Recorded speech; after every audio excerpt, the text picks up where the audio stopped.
Let me now bring on board Vivek Chand Sehgal, Vice Chairman of Motherson Sumi Systems. Vivek, good morning. Thank you for joining us. Vivek, let me start with something which is of immense market curiosity. And markets are now worried about your leverage balance sheet, the fact that you've acquired a company in 2011 at the peak of the cycle. Well, I think, first of all, we've taken the loans, it is sub 6%.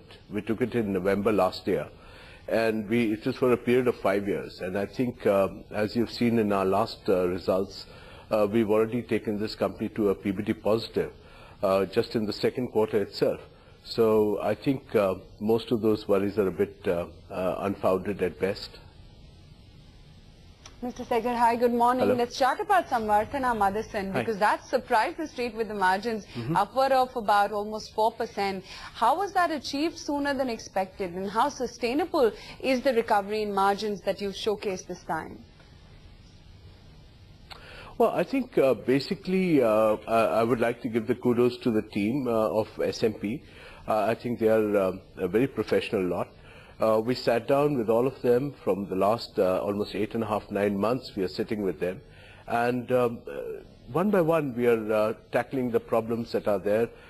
Most of the plants, almost 75–80% of the plants, are profit making and are having a good margin. We do have 2 or 3 hot spots, and we are now making sure that the team themselves pick themselves up and deliver the results. And I think this particular thing was not a flash in the pan or something like that.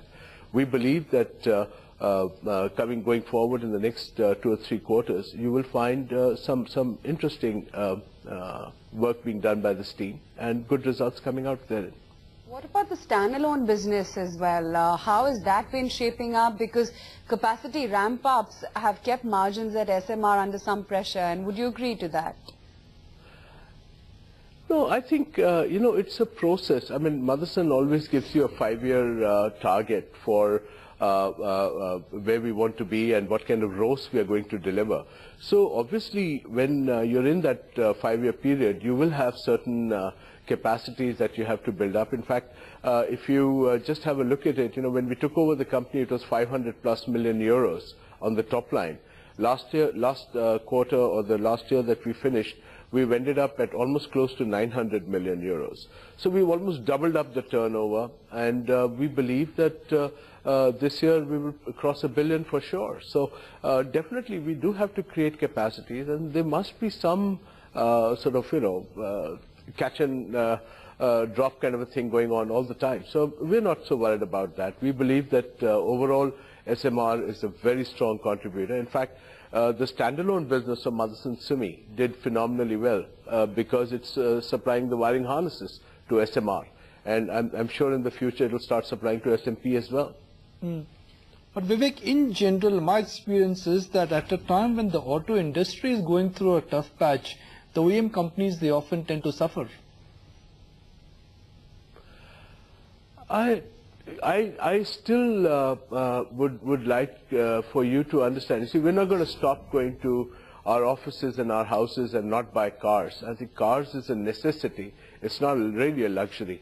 And I think you will have a brief patch here and there where the car sales may show a dip or a bit. But over the past we have consistently proven to you we were a $20 million company in 99-2000. We became 200 million by 2005 after predicting it so in 99, and then 2.2 billion in 2010. Now all these particular growth, we are not magicians that we can accurately predict. By and large, the car makers will always hit their targets, and that's the beauty of the business that we are in. I mean, nothing is more predictable than the automotive business. So a brief patch, 1 month, 1 quarter here and there is really of no meaning. Mr. Sehgal, most analysts tracking your company have upgraded your earnings estimates for FY13 as well as 14. Internally, what kind of earnings growth trajectory are you targeting? Well, my analyst friends are much more intelligent than us. We just have a simple thing in our company, and that is that what have we achieved, can we do better than that? And that's the only simple strategy that we follow, and it works. So let's nail it down to some numbers.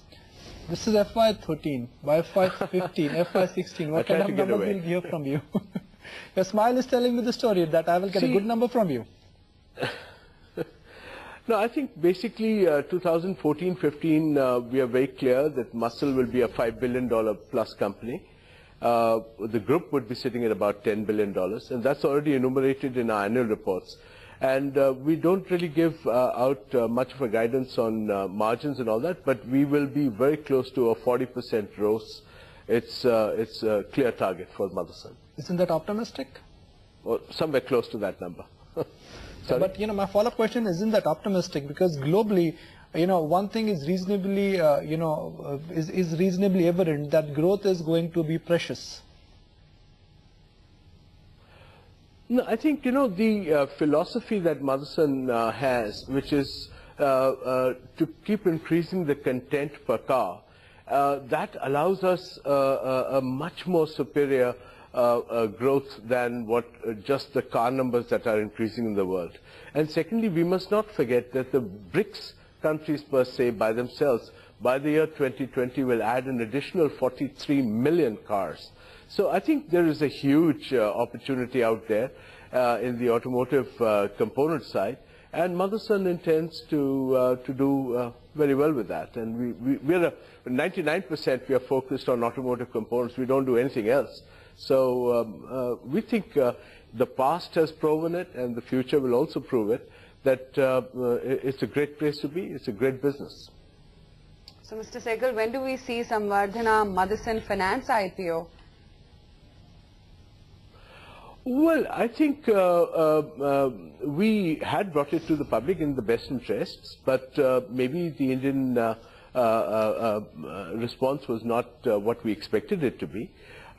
We believe that the time may not be there for us to bring SMFL back here, but I think somewhere down the line we will see the options as they open up. But I think not in the current listing, and we are under no pressure at all. So it was basically to pay back the loans, which as I told you, that we have it for 5 years, so we are not in a hurry to pay back our loans. Are you exposed? I don't see. Sorry? Are you somewhere also exposed to forex volatility? No, instead, actually, we are in every geography. We are in 26 countries, so we have a natural hedge with most of our businesses. You see, as you know, 80% of our business is outside India. So really, we don't have any forex this thing, and whatever losses that we might show mark to market are basically to follow the Indian GAAP accounting, and in the best thing. But actually, there is no loss at all. Vivek, so finally, what's happening in the auto market? What is your understanding? Because we get a different picture from auto company, from passenger car companies. If I talk to Maruti, they paint a different scenario. If I talk to Mahindra and Mahindra, I get a different story. Let's hear from the OEM company, because you are the deepest insider. Well, I think basically, we read a bit too much in small ups and downs that take place. I believe that automotive business is one of the core businesses for any country in the world which wants to develop, and India has a robust OEM car business. It's unfortunate that some of our customers have gone through a bit of pain in the past, but I think they will all come out of it, and I think the new statements that are coming out from them are very, very encouraging. We believe that they are institutions by themselves, and that they will actually come up with more and more interesting things in the time to come. So we believe that car business is a great business to be in. You might have a little bit of a tad down, tad up. We don't worry too much about it. It's a great story, I think. Okay, Mr. Sehgal, good to have you on the show, and appreciate you really taking the time out and joining us today on ET Now.